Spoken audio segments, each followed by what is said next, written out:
안녕하세요, 조야TV입니다. 오늘은 원피스 1122화 심층 분석입니다. 영상 바로 시작합니다. 1122화의 첫 번째 주요 장면은 원피스를 손에 넣는 자에게 세계 운명이 맡겨진다는 베가펑크 방송에 대한 사람들의 반응입니다. 24년 전 해적왕 로저는 죽기 전 세계 최고의 보물 원피스를 바다에 두고 왔다고 말하며 대해적 시대가 시작되었습니다. 다만 24년이 지나며 원피스는 존재하지 않다는 사람들도 생기며 원피스를 찾으려는 사람들은 점점 사라졌죠.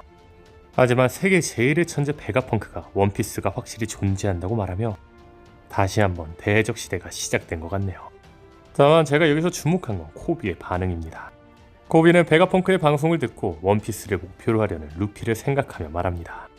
당신의 꿈을 저지해야겠어요. 코비는 세계의 운명을 좌지우지할 수 있는 원피스가 목표인 루피를 막으려고 합니다. 다만 코비는 정이 그 자체였던 만큼 나쁜 짓을 하지는 않는 루피와 대결할 명분이 없었습니다. 하지만 이제는 명분이 생겼죠. 즉 코비와 루피의 대결이 나올 거라는 겁니다. 클리셰대로라면 모든 고난을 뚫고 라프텔 앞에 루피가 도착하지만 그때 코비가 루피를 막으면 루피와 코비의 대결이 나올 거로 보이죠.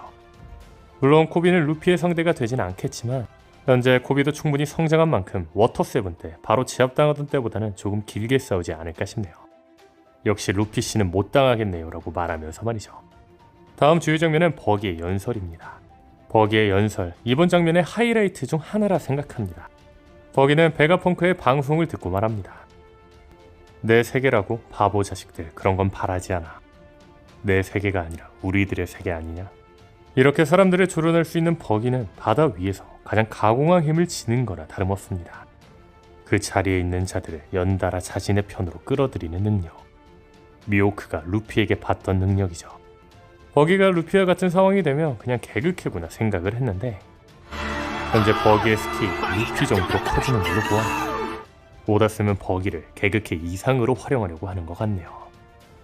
제가 여기서 또 하나 주목하고 싶은 건 버기의 방송 이후 미호크, 크로커다일의 반응입니다. 버기가 처음 원피스를 손에 넣고 싶다고 선언했을 때와 이번 미호크, 크로커다일의 반응은 완전히 다릅니다. 당신은 귀찮은 일에 휘말리게 되었다고 생각하는 것처럼 보였지만 지금 미호크와 크로커다일은 진지하게 원피스를 손에 넣으려고 하는 걸로 보이죠. 1082화에서 밝혀지길 크로프 길드의 목적은 흔들리지 않는 군사국가입니다. 즉 어떤 누구도 자신들을 방해하지 않는 군사국가를 만드는 거였습니다. 다만 원피스를 손에 얻으면 누구도 자신들을 방해할 수 없다고 밝혀진 만큼 크로프 길드의 목표는 이제 원피스가 될 거로 보이죠. 다음 주요 장면은 카리브를 데려오라는 티치입니다. 아마 카리브는 티치를 만날 것이고 카리브에게 포세이돈, 플루톤의 정보를 모두 전달할 것입니다. 그리고 기대에 부응되는 정보를 주며 카리브는 티치의 수하가 되겠죠. 현재 와노쿠니 표지가 진행되고 있는 만큼 표지 연재를 통해 토트랜드에서 푸딩을 납치한 장면이 나올 때처럼 표지 연재에 티치가 고대병기 플루톤을 손에 얻기 위해 와노쿠니에 등장하는 장면이 나올지도 모르겠네요. 다음 주요 장면은 매듭을 풀며 방출되는 조이브이의 폐양색 패기입니다. 이 장면은 역대급 장면 중 하나가 아닐까 싶습니다. 이 폐양색 패기는 원피스 역대 나왔던 폐양색 중 가장 강력한 패기 연출이었습니다. 역대 최강이라고 불렸던 로저 흰수염의 폐양색 충돌 때보다 더 큰 폐양색이었죠. 사실 단순 폐양색 방출보다 충돌할 때 더 큰 폐양색이 나오는 걸 생각한다면 혼자서 이 정도의 폐양색을 방출하는 조이브이가 이제 원피스 세계관 최강자라 해도 과언이 아니겠네요. 그런데 여기서 주목할 게 있습니다. 오로송은 조이브이의 폐양색을 맞고 다시 마리조아로 돌아갔습니다. 독자들은 조이브이의 폐양색이 오로송을 재생 못 시킬 정도로 강력한 패기 때문이라고 이야기하시는 분들도 있는데 제 생각은 조금 다릅니다. 루피에게 날아가 버린 마젤을 제외한 오로송은 조이브이의 폐양색을 직격으로 맞았습니다. 만약 이로 인해 오로성이 모두 마리조아로 돌아갔으면 조이브이의 폐양색은 오로성을 재생 못 시킬 정도로 강력하다 이야기할 수 있겠지만 세턴은 마리조아로 돌아가지 않았습니다. 생각해보면 오로성은 에그헤드의 문양과 함께 소환되었습니다. 그런데 오로성이 소환될 때를 생각해보면 마치 세턴이 소환한 것처럼 보이기도 합니다. 즉 조이브이의 능력으로 세턴의 소환술이 파괴되었다고 볼 수 있지 않을까요? 즉 패기가 능력을 이겨냈다는 거죠. 일단 이 부분은 좀 더 지켜봐야 할 것 같네요. 여기서 또 하나 주목할 게 있는데 그건 바로 마즈입니다. 마즈는 조이보이의 폐양색을 맞지도 않았는데 먼저 마리조아에 있었습니다. 분명한 건 조이 부이의 패기를 맞은 오로성들은 숨을 헐떡이는 반면 마즈는 굉장히 여유롭죠. 아마 루피 위에 너무 멀리 날아가 포기하고 그냥 마리조아로 온 걸로 보이네요. 근데 이게 맞나요? 여기서 또 하나 주목할 건 마즈가 앉아있다는 겁니다. 최근 해외 커뮤니티에서 화두가 된 게 있었는데 그건 바로 마즈는 앉아있는 모습이 나온 적이 없다는 겁니다. 실제 원피스 109권 SBS에서 마즈는 왜 매일 서 있냐는 질문이 나오기도 했죠. 아마 오다쌤이 이를 의식하며 마즈의 앉은 모습을 그린 게 아닐까 싶네요. 다음 주요 장면은 철거인 에메트의 회상입니다. 이 장면에서는 너무나도 주목할 게 많았습니다. 첫 번째는 에메트의 팔입니다. 에메트의 팔에는 X가 있었습니다. 이는 밀짚 모자 일당과 비비가 만든 동료 표식이죠. 분명한 건 초파의 모자에도 X가 있는 만큼 X 역시 무언가 있는 걸로 보이죠. 다음은 에이스입니다.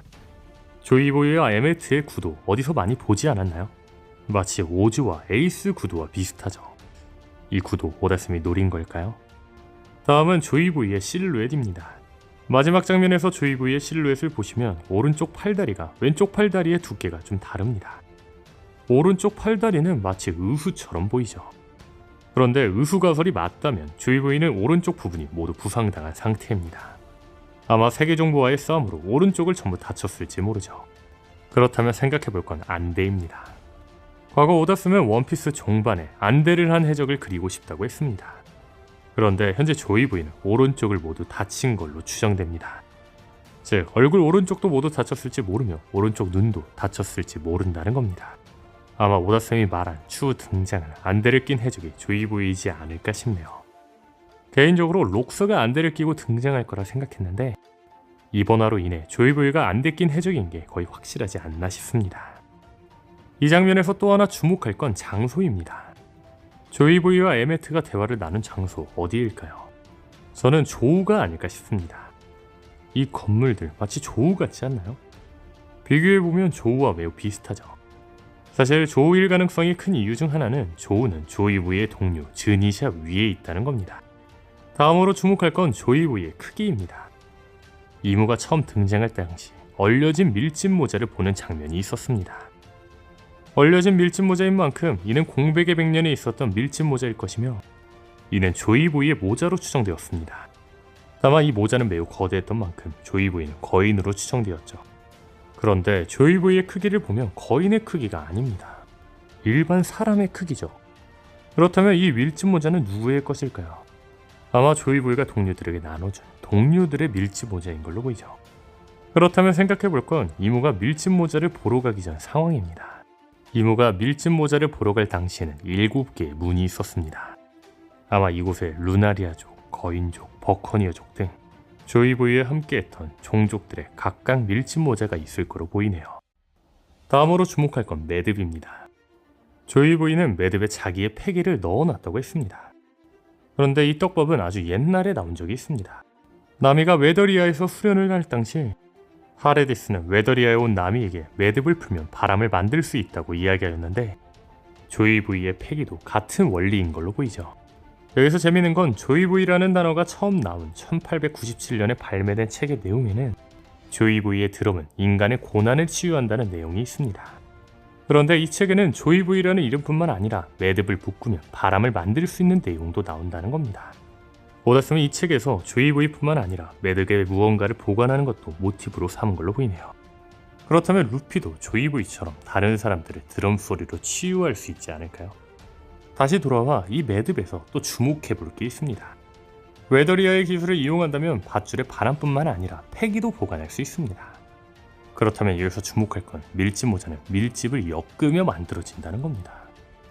밀짚 모자는 로저, 샹크스, 루피에게 이어오는 의지나 다름없습니다. 그만큼 이들은 밀짚 모자를 소중히 생각하며 자신의 의지를 이어줄 사람들에게 준 보물이죠. 게다가 이번 회상을 통해 인간 크기의 조이보이가 밀짚 모자를 쓰고 있는 걸로 보아 현재 루피가 쓰고 있는 밀짚 모자는 조이보이가 썼던 밀짚 모자로 보입니다. 즉 밀짚 모자는 800년 전부터 지금까지 이어온 보물이라는 거죠.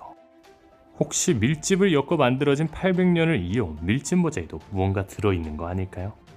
즉 밀짚 모자의 밀짚을 풀면 무언가 나올 수 있다는 거죠.